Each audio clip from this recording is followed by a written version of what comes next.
অ্যাকশনের বিপরীতে পাল্টা অ্যাকশন ছাড়া রাজনীতিতে টিকে থাকা যাবে না।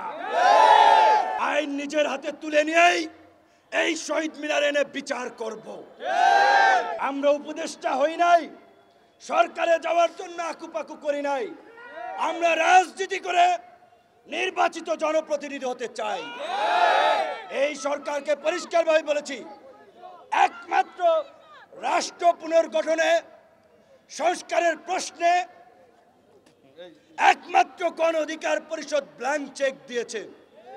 আপনাদের যতদিন লাগে ক্ষমতায় থাকেন, আল্লাহর হস্তে এই যে আমাদের মধ্যে জুলাই বিপ্লবকে কেন্দ্র করে যে জাতীয় ঐক্য এবং সংহতি তৈরি হয়েছে, সেটার দিকে নজর দিয়ে সকলের মতামত নিয়ে রাষ্ট্র সংস্কার করুন।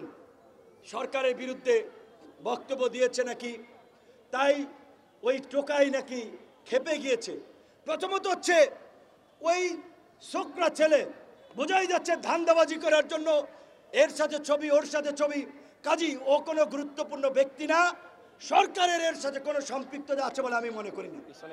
কিংবা আন্দোলনকারীদেরও সার্জিসের নাম এসেছে, আমি বিশ্বাস করতে চাই না যে আমাদের ছোট ভাইরা এইভাবে, বা সার্জিসের বাড়ি উত্তরবঙ্গে, ফারুকের বাড়ি উত্তরবঙ্গে, তার উপরে হামলা করাতে সে সমর্থন দেবে, এটা আমার মনে হয় না।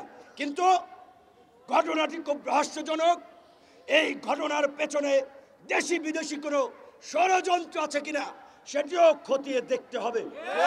কারণ বিপ্লবের পরে প্রতি বিপ্লবের জন্য পলিটিক্যাল কিলিং হয়, রাজনৈতিক হত্যাকাণ্ড ঘটে। এই বিপ্লব এবং আন্দোলনে আমাদের কি রোল, আমরা কি করেছি, সেটা আমাদের নিজেদের বলতে হবে না, দেশের মানুষ জানে।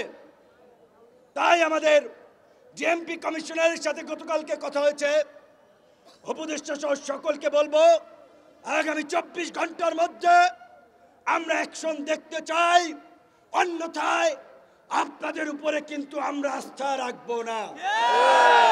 আইন নিজের হাতে তুলে নিয়েই এই শহীদ মিনার এনে বিচার করব। ওরা নাকি ক্ষমা চেয়েছে, এইভাবে সিনেমা স্টাইলে মেরে ক্ষমা চাইলে ক্ষমা হবে না, হবে না। আমরা এত হাতেম তাই না। শেখ হাসিনা 2000 হত্যাকাণ্ড ঘটিয়ে শেখ হাসিনা ক্ষমা চাইলে কি তাকে ক্ষমা করব? আওয়ামী লীগের ক্ষমা আছে? কাজী যারা আবার নতুন ফ্যাসিস্ট হয়ে উঠতে চায়, দুর্বৃত্ত হয়ে উঠতে চায়, ওদেরকে উপযুক্ত শিক্ষা দেওয়া ছাড়া কোনো ক্ষমা নাই। গতকালকে আমাদের টাঙ্গাইল ভুয়াপুরের এক ছাত্র নেতার উপরে হামলা হয়েছে। দেশের বিভিন্ন স্থানে আমাদের নেতা কর্মীরা মাদক, চাঁদাবাজি, লুটপাটের বিরুদ্ধে প্রতিবাদ করায় অনেক জায়গায় তাদেরকেও বাধা দেওয়া হচ্ছে।